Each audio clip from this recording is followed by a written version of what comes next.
പള്ളുരുത്തി തങ്ങൾ നഗർ മുഹമ്മദ് പള്ളി മഹലിന്റെ നേതൃത്വത്തിൽ വിദ്യാർത്ഥികൾക്കും രക്ഷിതാക്കൾക്കും വേണ്ടി കരിയർ ഗൈഡൻസ് ക്ലാസും അവയർനെസ് ക്ലാസും സംഘടിപ്പിച്ചു. സമൂഹത്തിനും സമുദായത്തിനും ഗുണകരമായി തീരേണ്ട ഭാവി തലമുറക്കും അവരുടെ മാതാപിതാക്കൾക്കും കൃത്യമായ ഗൈഡ് ലൈൻ നൽകുക എന്ന ഉദ്ദേശത്തിൽ പള്ളുരുത്തി തങ്ങൾ നഗർ മുഹമ്മദ് പള്ളി മഹൽ SSLC+2 വിദ്യാർത്ഥികൾക്കും അവരുടെ രക്ഷിതാക്കൾക്കും വേണ്ടി കരിയർ ഗൈഡൻസ് ക്ലാസും അവയർനെസ് ക്ലാസും സംഘടിപ്പിച്ചു. പള്ളുരുത്തി തങ്ങൾ നഗർ മഹല് ഇതൊരു പുതിയ കാൽവയ്പ്പാണ്.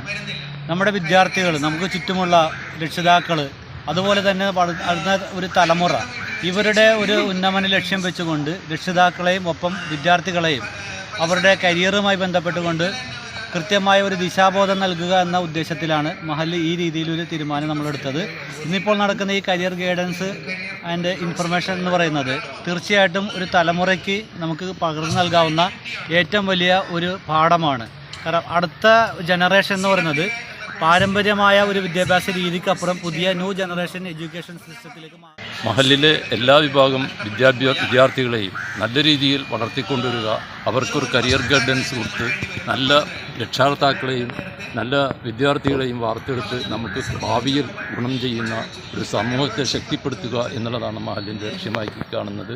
അതിനുവേണ്ടിയുള്ളൊരു കാൽവെപ്പ് എന്നുള്ള നിലക്ക് നല്ലൊരു കരിയർ ഗൈഡൻസും പാരൻസ് അവയർനെസ്സും ഒക്കെ തുടങ്ങിക്കഴിഞ്ഞു. മഹലിന്റെ കീഴിലുള്ള അൽ-അസർ പബ്ലിക് സ്കൂളിൽ വെച്ച് രാവിലെ 9 മണി മുതൽ 11 മണി വരെ നടന്ന പരിപാടിയിൽ സീനിയർ പ്രൊഫഷണൽ ട്രെയിനർമാരായ centre for information and guidance ജില്ലാ കോർഡിനേറ്റർ KSA കരീം, പ്രസിദ്ധ മെന്റലിസ്റ്റ് സുസാന അൻസാർ എന്നിവർ ക്ലാസുകൾ നയിച്ചു. കുട്ടികളും മാതാപിതാക്കളും അടക്കം 100ഓളം പേർ പങ്കാളികളായി. സിവിൽ ഡിഫൻഡർ വോളണ്ടിയർ സേവനത്തിന് സംസ്ഥാന fire and rescue badge of owner ലഭിച്ച മഹൽ അംഗമായ മുഹമ്മദ് ഷഫീഖിനെ മഹൽ സെക്രട്ടറി അബൂബക്കർ മെമന്റോ നൽകി ആദരിച്ചു. അബ്ദുൽ കരീം, ഷഹീർ, മഹൽ സംരക്ഷണ സമിതി അംഗങ്ങൾ എന്നിവർ നേതൃത്വം നൽകി. News bureau, Palluruthy.